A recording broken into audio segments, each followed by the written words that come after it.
BMW has been on a roll lately in India. 2022 was its best year ever for sales, and now just in January of 2023 it plans on launching 5 new cars.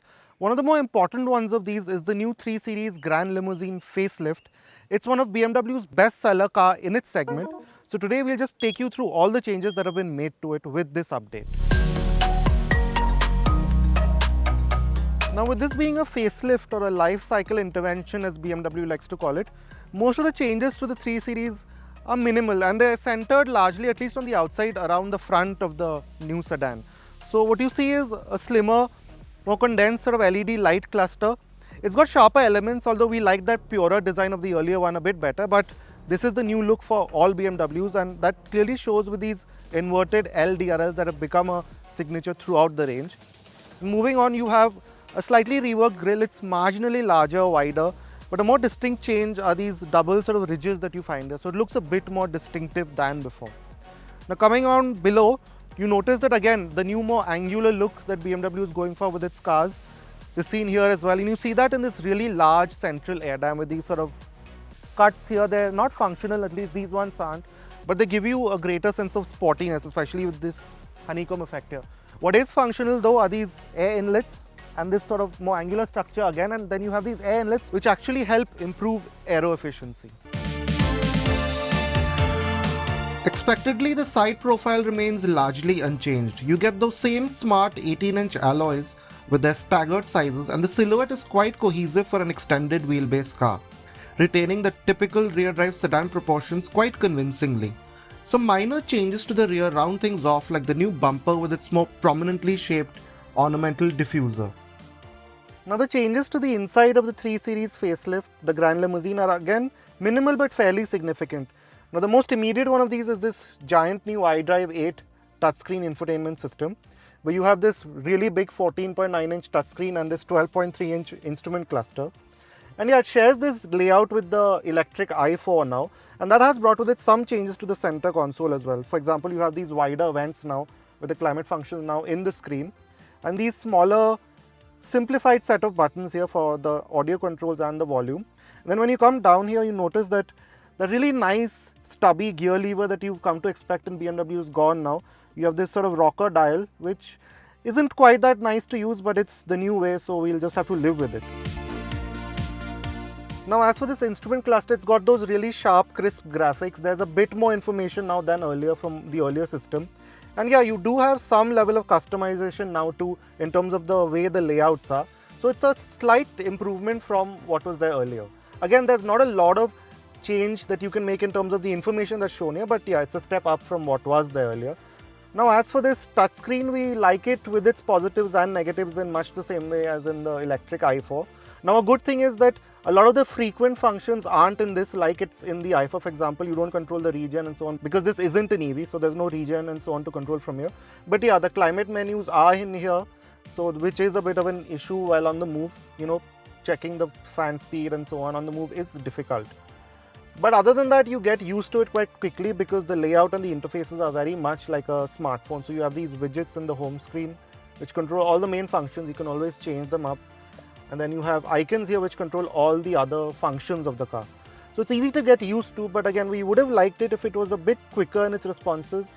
And if, say, the Android Auto connection was a touch more stable. We found that our phone would sometimes just disconnect automatically from Android Auto, which was not very nice. But other than that, it's a big step up from that small 10-inch screen that the 3 Series had before this.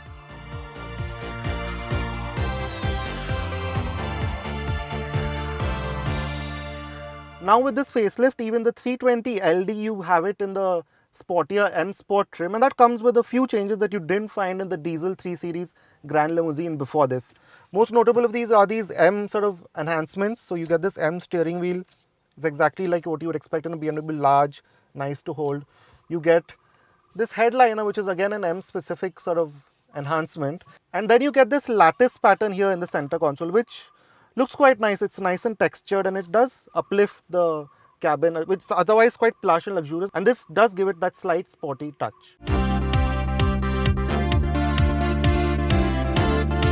The rest of the cabin remains unchanged, so the materials and finishes are about the best you can find in a car like this. You sit low with the large wheels set at just the right position and there's still good visibility. Now the 3 Series Gran Limousine is a big draw because of this rear seat. So you have that added 110 mm of wheelbase which has added 74 mm to the legroom. So it is the same as before, and to be honest the experience has remained largely unchanged here with the facelift.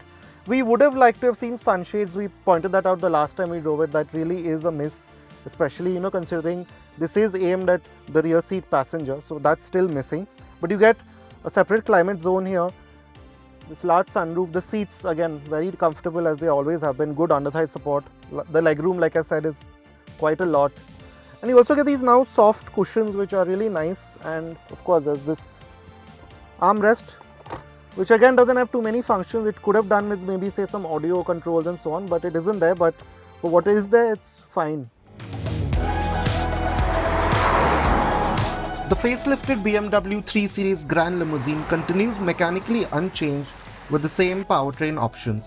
So you have the 320LD as seen here with its 2-litre diesel making 190 PS and 400 Nm, as well as the 330Li with its 2-litre petrol with its 258 PS and 400 Nm. Both pair with the ZF 8-speed automatic. Now, as you would expect, the 3 Series in this facelifted form drives nearly identically to the way it used to before.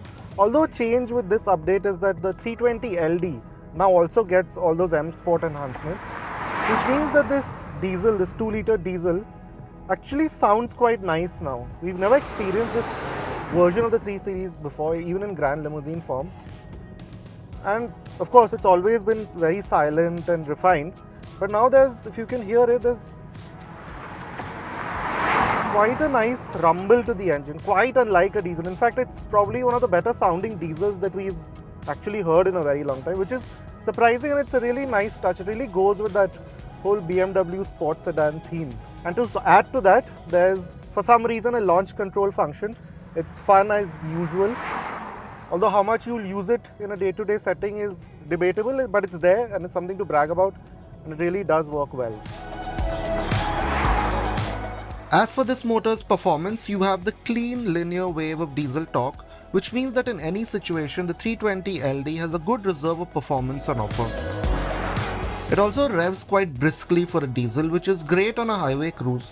Although if you truly want to unlock the 3 Series' engaging performance, the 330Li is the better pick. That said, it's hard to argue with an 11 kmpl city and near 15 kmpl highway mileage number. Now the M Sport enhancements seem to have also slightly reworked the ride and handling character of the diesel 3 Series. We've experienced this already in the petrol 330Li, but this is the first time that we are experiencing it with the diesel. So the gearbox, in the earlier 3 Series we drove the luxury line one. It seemed a bit less alert to downshifts. It wanted to hold on to a higher gear, which this gearbox, at least in this tune, doesn't do it as often. And of course you always have that S mode. So when you want those really quick, shifts with a real kick in the back, that's always there. But even in the D mode, it's a bit more alert, it's a bit more on the boil, so to speak. And the same can be said of the suspension setup also. It's better balanced, we feel. So earlier in the luxury line 330Li that we drove, it would wallow a lot over, a dip on a highway, which it doesn't do or does less now, which is a really nice balance that's been found, we think. So say on a winding stretch of road, even with the long wheelbase, the 320LD is quite a nice car to drive, as you would expect a 3 Series to be. The facelifted BMW 3 Series Gran Limousine then manages to bridge the fine line in this transitionary phase for the brand. Yes, it's taking on a new look and tech bits that will define BMWs of the future, but that fine symmetry between performance, engagement and comfort that makes any 3 Series so appealing is still fully intact.